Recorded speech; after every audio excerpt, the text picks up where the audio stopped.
The second year of the Bobby Bowden era, 1977, had blossomed into a brilliant season for the Noles, one in which even the most optimistic fan couldn't have dreamed of. But things in Tallahassee would not be acceptable without a victory over the hated Gators. To many of the Florida State alums, if you don't beat Florida, no matter how many games you won, it's not successful. Florida was 6-3-1, coming in and desperately needed a win to go to a bowl. The series had gone strongly in Florida's favor, as the Gators won 9 straight and built a commanding 16-2-1 advantage in the overall series. A win would return the Garnet and Gold to the ranks of respectability in the South after years of frustration. And I remember they had 11 guys that year drafted in the NFL off that team. So if you wanted to put us on paper and them on paper and our people, personnel, they would have killed us. And that was their attitude. The game plan was simple. Throw deep on the UF secondary, which was hurt by injuries. And for the defense, to hold the explosive Florida offense to a mere 17 points. Florida State was led at quarterback by what Sports Illustrated dubbed the two-headed QB, Wally Jim Jordan. It was great for the team because it seemed like when one of us had a problem, that if we'd have stayed in, maybe we'd have dug ourselves out. That didn't happen. The other one went in, and of course the other one would be fired up, and you know, it was really like having a two-headed quarterback. It was like having 2 quarterbacks as one, and I don't know what would have happened if it just been Wally here or Jimmy here. And a lot of times the guy that was hot was the one that was in there. For a while it seemed like I was put in as the starter, and then Jimmy would come in a lot of times, and it went vice versa. He was a starter sometimes too. But Coach Bowden just rotated them. They really complemented each other tremendously. It's like having in baseball, it'd be like having a great bullpen. You know, if your starter can't do it, take him out and put the other guy in, he can. And for 3 years, that's just about the way it went. Wally Woodham was the hot man, as FSU shocked the home crowd early on a sparkling drive, hitting on 4 of 5 passes as FSU marched 72 yards.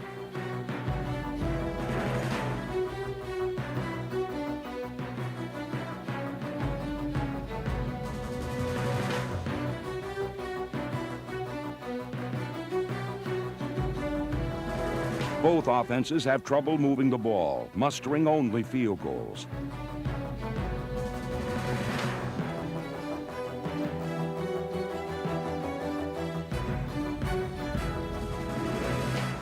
Jimmy Jordan in at quarterback leads FSU to the promised land, again via the air, for a 17-3 lead.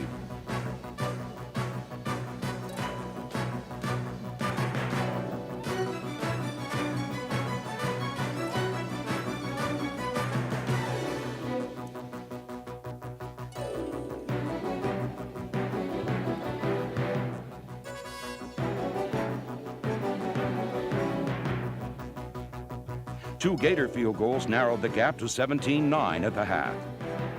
Hoping to make a game of it, the Florida defense backs Florida State up. But Jordan to Overby ends the drive, and the rout is on.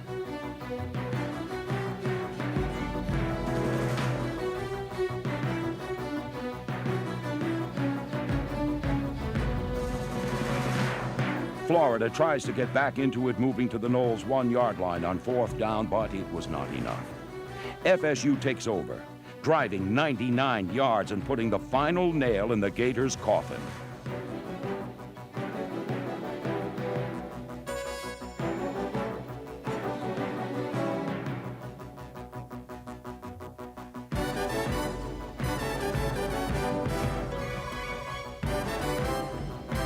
The game ends with the Tribe at Florida's 1 and a 37-9 win. Man, it was unbelievable. It was a big game. It really was. And it showed us that we could beat the Gators with people they didn't even want, that they weren't even recruiting. And that was the first victory we had over Florida, seems like maybe 10 years or something like that. So it was a mighty big one. It's like all along the way we've made these little steps. And there's always been, I think there's stepping stones to each level. And you've got to make another step to be able to play the best. That year we made a step and beating Florida was part of the road to where we are now. It kind of put us up to a new level. It's like you could start walking a little taller around campus. You felt like you were kind of there, and all of a sudden there was an energy. You know, we're not second rate anymore. Florida State was not second rate any longer. The corner had indeed been turned. Well, Bobby Bowden, Florida State coach, says it won't be a successful season, even though they're going to the Tangerine Bowl and have won 8 games, unless his team beats Florida here this afternoon. An intrastate rivalry. 2 talented football teams. We're getting ready for the kickoff. Bill Capice of Florida State is standing back on the 35. Here comes the boot. It's into the air. Carr's got it on the 5. He juggles it, goes to the 10, to the 15, to the 20, near side, 25, 30, out of bounds, on about the 33-yard line. And so we are underway as the 9-8 sprinter takes the ball and is shoved out of bounds on about the 30-yard line by Mike Kincaid from Waukegan, Illinois. We're down in Gainesville, Florida.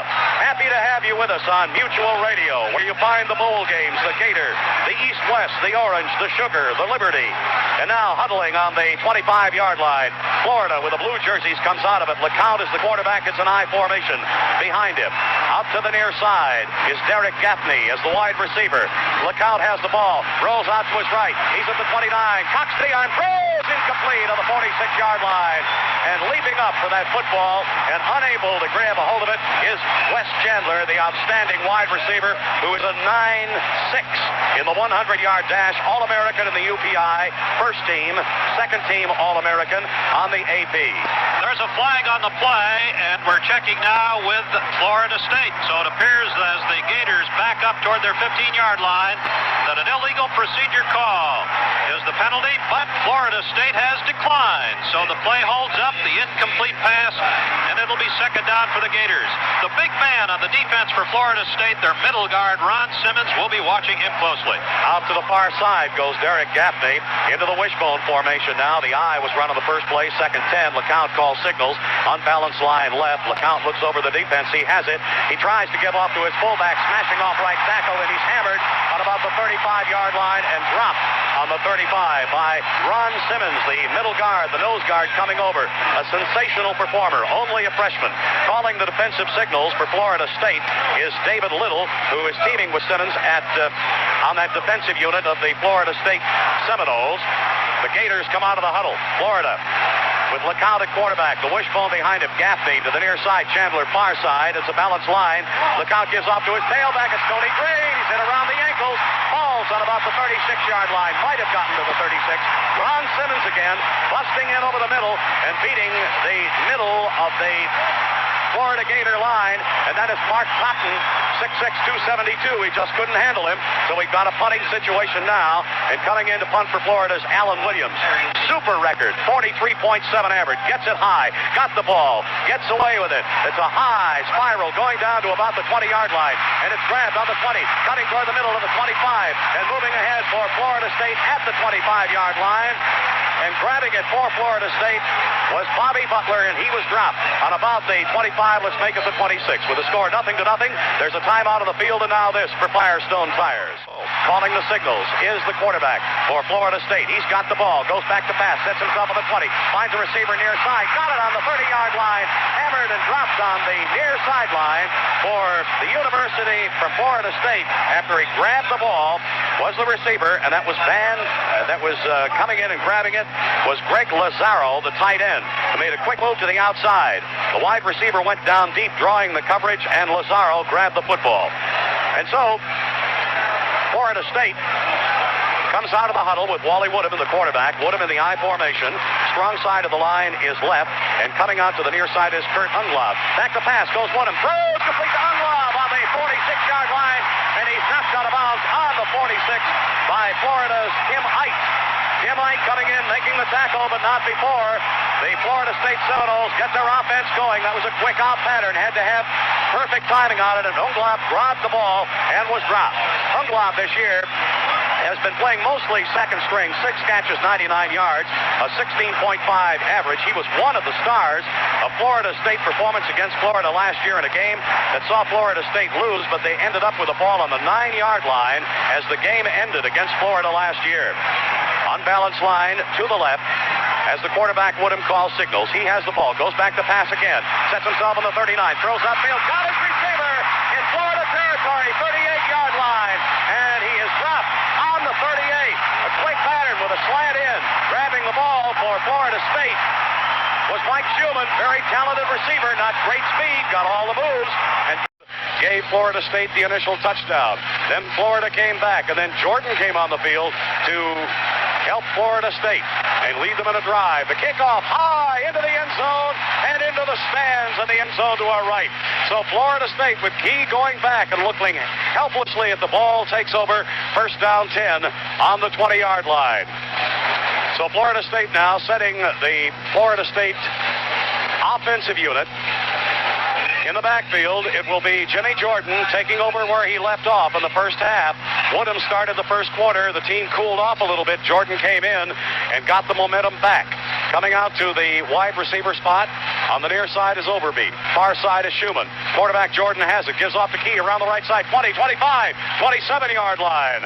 And anchored at the 27 by 2 Florida defensive players. Derek Burgess, 1, and Charlie Horse Williams, the other, coming from his linebacker spot. Well, unlike the opening half, when Bobby Bowden came out passing with the Seminoles, he opens up with a run off right tackle for good yardage.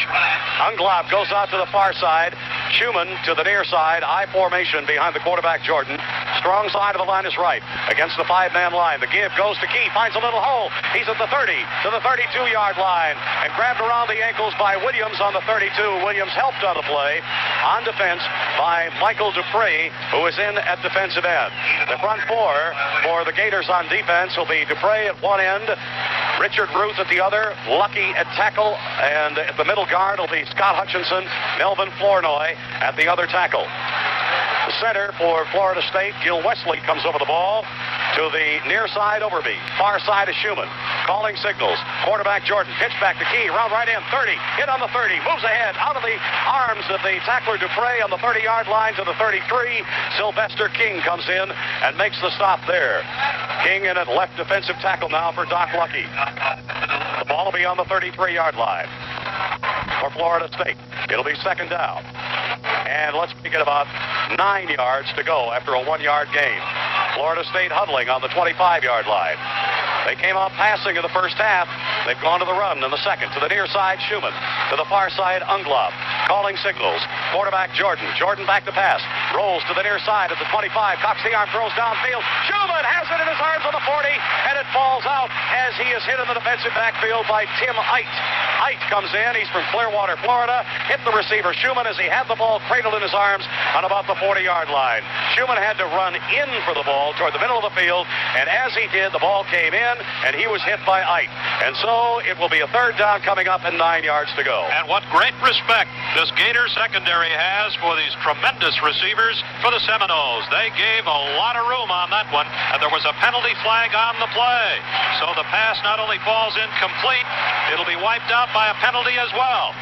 Major penalty, holding against Florida State, so that pushes the football back inside the 20-yard line. It'll be back down on the 18 on the far hash mark. Florida State moving from our right to our left, from the south to the north. Florida on defense. Coming out to the near side is Schumann. And to the far side is Unglaub. Calling signals. Quarterback Jordan. He has the ball. Fakes. Play action. Back on the 10. He's rough. He's grabbed in the backfield by Dupree and spun down on about the 12-yard line. Michael Dupree from Tallahassee, Florida, came busting in from his defensive end spot, grabbed Jordan in the backfield, and put him down on the 12-yard line. So it'll be Florida State with their backs to the wall now. With 12:56 to go, they've been moving backwards. Part of that was a big penalty, a major infraction for holding, and it's third down coming up. But it's a long 30 yards to go. Unglaub, far side. Schumann, near side. Deuce backfield behind the quarterback.